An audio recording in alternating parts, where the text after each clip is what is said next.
السلام عليكم ورحمة الله. ازيكم يا حلوين؟ عاملين ايه؟ ان شاء الله تكونوا بخير دايما يا رب. اهلا وسهلا بيكم في قناتي. نورتوا القناة. عايزة ارحب بكل اللي انضموا للقناة جديد. عايزة اقول لكم ان انتوا نورتوا القناة، وشكرا بجد على تعليقاتكم الجميلة على الفيديوهات بتاعتي. مش عايزة اقول لكم قد ايه التعليقات بتاعتكم بتديني كده طاقة كده وحماس.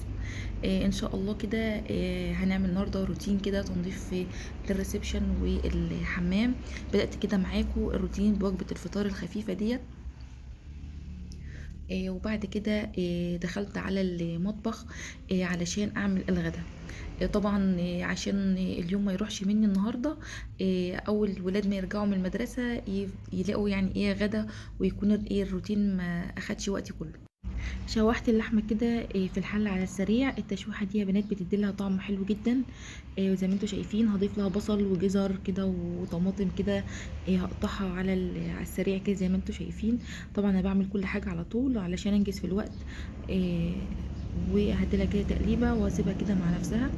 انا طبعا كده ضفت لها البهارات بتاعتها، الورق اللوري والفلفل الاسود والحبهان والملح. وضفت لها برضو ميه كده واسيبها بقى لما تستوي.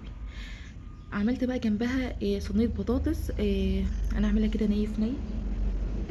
قطعت كده البطاطس حلقات والطماطم والفلفل. طبعا انا حاطه كده قرن مشطشط كده بحيث ان هو يدينا سنه شطشطه كده وطعم حلو. وضفت لها بقى البهارات بتاعتها، الملح والفلفل الاسود والسمنه، واسيبها بقى على النار كده لحد ما تنزل ميتها. وبعد كده اضيف لها الشوربه. خلاص بقى هطلع على الريسبشن كده علشان طبعا النهارده هيبقى في قلبان كده في الريسبشن عندنا. زي ما انتم شايفين الدنيا كده مكركبه كده. وبصوا الاستاذ ادم طبعا مبهدل لي الدنيا. انا كده هشيل الشيلات بتاعه الانتريه وهنضف كده تحتها وهظبط كده زي ما انتم شايفين، وهنفض كده الانتريه. وجبت كده فوطه، وبعدين بدات كده امشيها على الخشب بتاع الانتريه عشان طبعا لو في تراب او في اي حاجه طبعا تتشال. وبعد كده رجعت كل حاجه مكانها. الاستاذ ادم بقى زي ما انتم شايفين اللعب في كل حته، كل ما تشيلوا حاجه تلاقوا لعب كده وكركبه.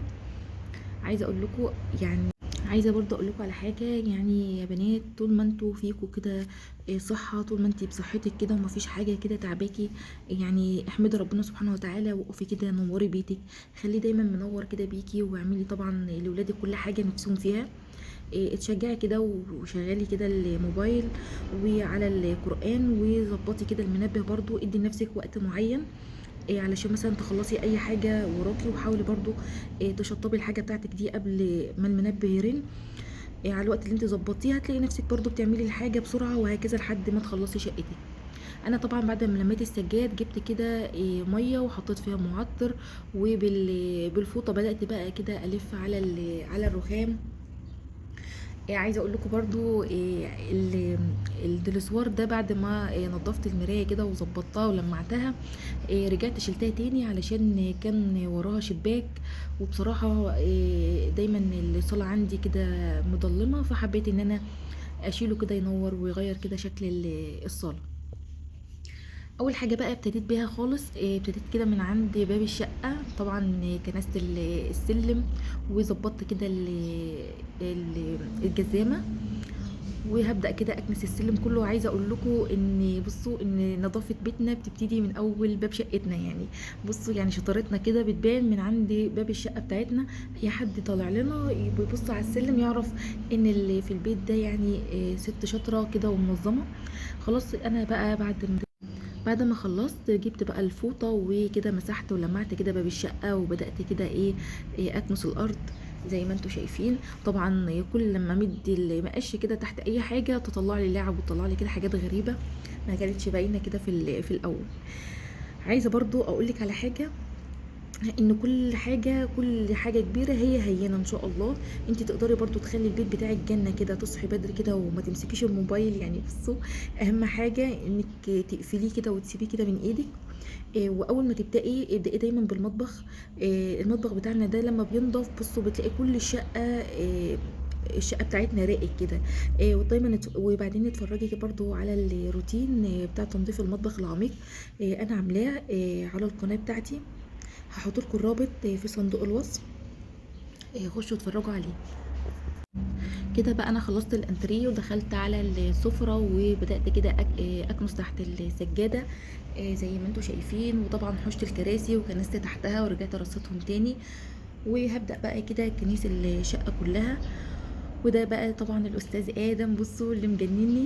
النهارده زي ما قلت لكم، النهارده كان الجو شمسي كده ودافي وجميل. طبعا طلعت السجاد كله في البلكونه في الشمس الجميله ديت، وبدات بقى كده اشيل الكونسول. على فكره ده كان كونسول برضه، هو انا شايله المرايه بتاعته عشان برضه شاشه التلفزيون. جبت طبعا المقشه بقى ونزلت بصوا على الحيطان وعلى الارضيه، علشان كده نلمع كده الشقه. قد ايه الرغوه بقى والميه والحاجات دي بتديك بصوا طاقه كده ونشاط كده، تحسي انت تلاقي الرغاوي حواليكي كده وريحه النظافه كده في كل حته في الشقه. وعلى فكرة يا بنات، لما تنجزي اي شغلة هتلاقيكي بصي اتشجعتي كده اللي بعدها، وهتنجزي برضو في الوقت. واولادك برضو يساعدوكي في التنظيف، يعني برضو بتفرق قوي معاكي. هتحسي كده ان هم حاسين بالمسؤولية كده، ويعني في شوية حاجات صغيرة كده بتفرق جامد. يعني برضو خلوهم برضو يرجعوا من المدرسة يعلقوا حاجتهم، يخلصوا واجباتهم. الحاجات الصغيره دي بتفرق جدا في البيت. برضو تلاقيه حتى ان هم لما يكبروا يحسوا ان هم شايلين معاكي المسؤوليه، حتى لو انت تعبتي يبقى هم برضو عارفين هم وراهم ايه وهيعملوه معاكي. انا كده بعد ما خلصت الارض كلها بدات كده انشف كده ولمع برضو زي ما انتم شايفين الارض بقى من الميه والرغاوي دي. وبرضو جبت الموب كده وبدات انشف برضو الحيطان، علشان طبعا ما تبقاش تسيب ميه وحاجات من دي على الحيطه. زي ما انتم شايفين الحيطه بقى يا بنات كانت نورت كده وبتبرق كده، ومش عايزه اقول لكم الريحه كانت عامله ايه. خلصت بقى الريسبشن ودخلت على الحمام بالفرشه الصغنونه الجميله ديت. مش عايزه اقول لكم الفرشه دي قد ايه ان هي بصوا بتسهل عليا جدا. كل ما اخش كده على الحوض الاقيها قدامي، وطبعا بتحطي فيها صابون، تحطي فيها صابون سائل وعلى طول بتبقى قدامك وعلى الحوض، وتبداي بقى ما تخليش دايما الحوض مش نظيف. انا كده خلاص نضفت كده الحوض، وبرده نضفت البتاع كده بتاعت الفرش دي. مش عارفه هي بدات تقشر ليه كده. رصيت بقى الفرش تاني ورجعت طبعا كل حاجه مكانها. وهبدا برضو معاكم بتنظيف القعده كده من بره بالسلكه اللي هي الناعمه دي. ما بلاش تستعملوا السلك الخشن علشان ما يجرحش السيراميك بتاع القعده. وبدات كده بصوا اي حاجه بقى كده مش نظيفه، وبدات كده اعملها بالسلكه زي ما انتوا شايفين كده. وبرضو نظفت كده بالفرشه. عايزه اقول لك ان انت برضو استخدمي اي معطرات انت حباها، ومش شرط برضو تكون حاجات غاليه. ممكن تجيبي دوني اللي هو العادي خالص اللي هو عند بتاع المنظفات. برضو تجيبي ديتول سايب وتحط الاتنين دول على بعض. مش عايزه اقول لكم بتخلي الريحه تفرق بقى. وبعدين يعني اسعاره كده رخيصه، وبعدين الواحد بقى يعني ما يلاقي الحاجه كده رخيصه كده وريحتها حلوه، يعني بيكب كده براحته. يعني مش عايزه اقول لكم انا كده بقى مسكت بقى الحمام برضو بقى على الحيطان بقى بالمقشه. مش بتفرق قوي بقى التنظيف ده في الروتينات. عايزه اقولك برضو يا بنات، لو عملتي لنفسك روتين اسبوع كده في تنظيف البيت، خصوصا برضو لو ايام المدارس وكده وعندك اولاد بيروحوا المدرسه، برضو هيسهل عليكي طول الاسبوع. انت برضو هتلاقي نفسك بقيه الايام حاجه كده خفيفه. يعني هتنضفي كده يعني برضو تنظيف من على الوش مثلا. هترتب الاوض بتاعه الولاد يعني بالمكنسه كده على السجاد. يعني الشغل هيبقى يكون معاكي طول الاسبوع خفيف. وطبعا طول الاسبوع طول ما انت ايدك يعني في الحاجه هتسهل عليكي دايما شغل البيت. انا جبت بقى السلكه كده ونزلت على البانيو، نضفته كده ولمعته من بره كده ومن جوه. عايزه اقول لكم بقى قد ايه كان بيلمع كده. وبصوا وبرده على الحيطان، لان اكتر حيطان بتبقى مجيره في الحمام هي اللي عند الدش دي. وطبعا بقى برضو بالمقشه كده، وبدات كده انضف برضو البانيو. ونزلت بقى كده بالشطاف، وبدات كده ارش كده الميه على الحيطان، انزل بقى الصابون. مش عايزه اقول لكم قد ايه الريحه كانت تجنن كده برضو، يعني تحسوا كده بالنظافه كده. وعايزه اقول لكم برضو اليومين اللي فاتوا دول كان اليومين دول طلع فيهم شمس كده والجو كان دافى قوي. وبصوا يعني مشجع كده ان انت تعملي اي روتين كده في البيت.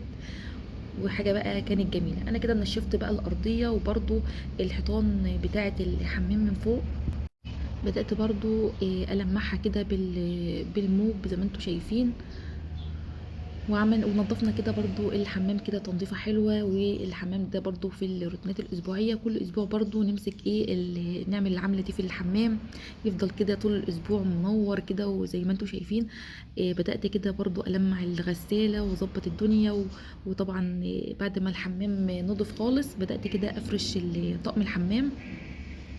مش عايزه اقول لكم بصوا كان بيلمع، مش التصوير كان ظالم، الحمام مش مبين برضو اللمعان اللي كان هو فيه، بصراحه كان يجنن. انا كده خلصت بقى كده ورحت طبعا الم السجاد من الشمس. مش عايزه اقول لكم الشمس بتفرق جدا جدا في السجاد، تحسوا كده ان الوبره كده نفشت الشمس نفشت الوبره بتاعت السجاد كده وخلته كده بصوا، تحسوا كده ان هو برضو بقى جميل. آه، السجاده بقى ديت انا جيت انفضها برضو، وهي المفروض تتنضف بالمنفضه، بس ما بعرفش امسكها خالص، كل لما اجي اعمل بالمنفضه ترد في ايدي وما اعرفش بس كده. وهنبدا بقى نفرش كده السجاد. عايزه اقول لكم ان السجاد ده اصلا مكانه ما كانش هنا خالص، انا حطيته لما ادم ابني بدا يزحف، علشان طبعا كان الجو ساقعه وكنت خايفه على رجليه علشان البرد وكده، ففرشته بفرشه طول الشتاء واحوشه طبعا طول الصيف. وفرشت بقى كده السجاده الكبيره، وزي ما انتم شايفين اللي تحس ان السجاده كده نورت كده ونطفت. وكده خلصنا بقى الروتين الاسبوع، الروتين ده يعتبر في الروتين الاسبوع يا بنات. خلصت كده الشقه وظبطنا الدنيا كده من بره ومن جوه. طبعا احنا كنا عاملين روتينات قبل كده لغرفه الاطفال والمطبخ، عايزاكم برضو تنزلوا كده تشوفوها وتقولوا رايكم ايه في الفيديوهات.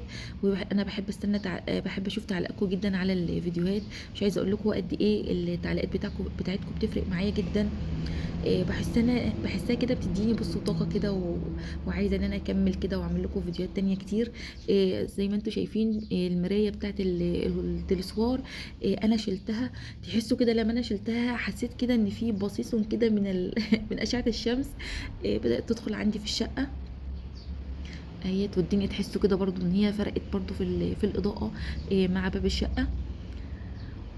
وبس كده يا بنات، اتمنى كده الفيديو يكون عجبكم واستمتعتوا كده بيه، واشوفكم دايما كده في فيديو جديد. وبحبكم جدا جدا جدا في الله.